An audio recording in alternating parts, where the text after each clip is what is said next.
দাড়ি কাটলে বা ছোট করলে 24 ঘন্টা গুনাহ লেখা হয় কিনা। অনেক আলেমরা এরকম বলেন যে কেউ যদি দাড়ি চাঁচেন কিংবা দাড়ি কাটেন তাহলে 24 ঘন্টা তার আমল নামায় গুনাহ লেখা হতে থাকে। এইভাবে কোনো হাদিসে বলা হয়েছে বা কোনো হাদিস থেকে এরকমটি বোঝা যায়, এরকম কথা আমার জানা নেই।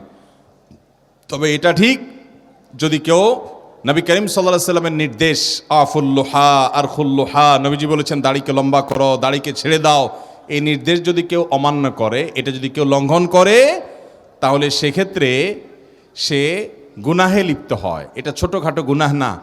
দাড়ি রাখাটা কোনো সুন্নাহ নয়, এটা ওয়াজিব। এটা হলো পুরুষত্বের মার্কা। মহিলাদেরকে আল্লাহ তাআলা চুল দিয়েছেন, তাদেরকে আল্লাহ নখ দিয়েছেন, অন্য সমস্ত লোমগুলো দিয়েছেন, শুধু দাড়িটা আপনাকে দিয়েছেন, তাদেরকে দেন নাই। আর বাকি সবগুলো তাদেরকেও দিয়েছেন, আপনাকেও দিয়েছেন। এটা পুরুষত্বের মার্কা। মোচ গোপ এটা আপনাকে দিয়েছেন, আল্লাহ তাআলা তাদেরকে দেন নাই।